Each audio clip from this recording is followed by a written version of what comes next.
Біз кейде жұмбақ жаратылысты елегіміз келмейді. Елдің аузында жүрген кейбір әңгімелерге елең ете қоймаймыз. Ойдан құраған шығар дейміз. Дегенмен, шындыққа сәйкес келетін оқиғалар орын алып жататыны да жасырын емес.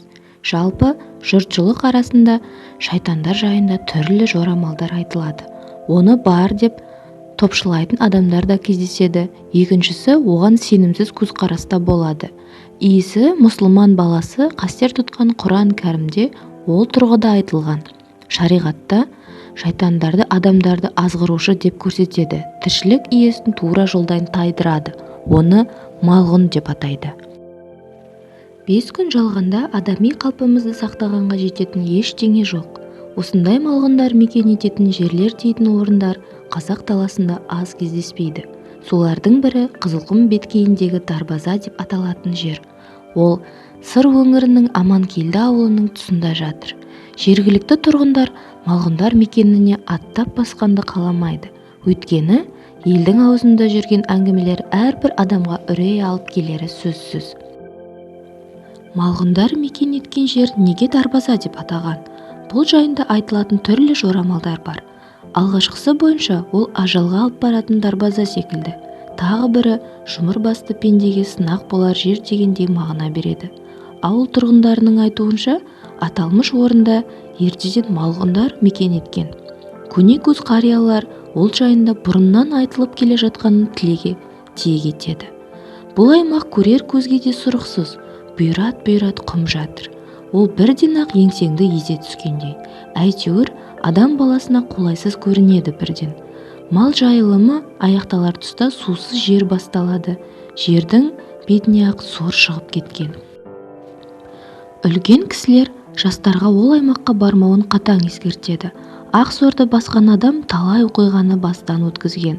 Тіпті осы жерге келгендерді малғұндар жетекке алып кетеді екен деген де әңгімелер де бар.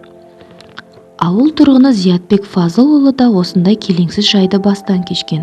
Ағамыз оны жастау кезінде көргенге ұқсайды.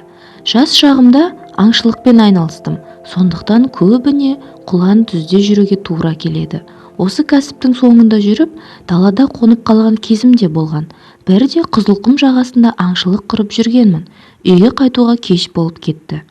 Далада түнеуді жөн санадым. Бір сәтте құлағыма баланың жылаған дауысы келді. Жақын маңнан жылқының кісінегені де естіледі. Сақылдаған түлкілер де құлаққа келіп тұр.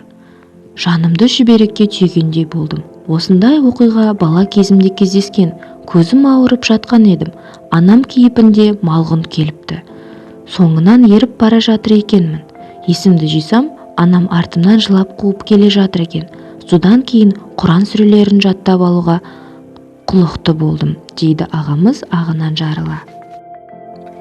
Жергілікті жұрттың айтуынша, мұндай оқиғалар шіліңгір шілденің ішінде көбірек орын алады екен. Осы бір өлі ара шақты малғұндар пайдаланып қалғысы келеді. Әсіресе 20 шілде мен 10 тамыз аралығы өте қауіпті кезек.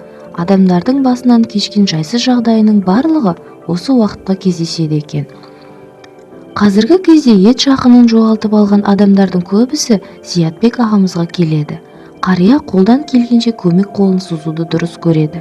Қызылқұмның ішінде боз ат сойған деген жер бар екен. Малғұндар құрбандығын сол жерге алып баруға тырысады. Құмның ортасындағы бұл жерде ерекше орналасқан. Ол жерде үлкен шұңқыр жатыр. Бұл шұңқыр малғұндардың нағыз ордасы. Біздіңше айтқанда орталығы болып табылады. Бірде ауылдан 2 бала 3-2 жоғалып кетті. Ақырында олардың сол маңнан тапты. Біреудің өлі денесі қолға іліксе, екіншісі шала жансар күйінде жатыр екен. Осы тектес тағы бір оқиға. Қайсы бір жылдары тыңды игереміз деген желеумен сол аймаққа егін егілген екен. Дегенмен сусыз аймақта ешқандай өнім өсе қоймапты. Оның тағы бір ұштығы малғұндар мекені болғандықтан шығар. Сол тұста жұмыс істеген ауыл тұрғыны трактормен кешқұрым Дарбаза маңында қалып қойыпты. Қанша жанталасса да көлігі орнынан қозғала қоймайды. Аталмыш орында таң атқанша қалып қояды. Құлағына түрлі дыбыстар естіледі. Құран сүрелерін таң атқанша оқып шығады. Таң атқан шақта тракторын от алдырса, ештеңе болмағандай орнынан қозғалып кеткен. Осылайша дарбаза әлі күнге дейін жұмбақ күйінде қалып отыр. Ол маңға ел де аттап басқысы келмейді. Бізде бүгінге бары осы. Егер ақпаратымыз қызықты болған болса, лайк басып және каналға жазылуды ұмытпаңыз.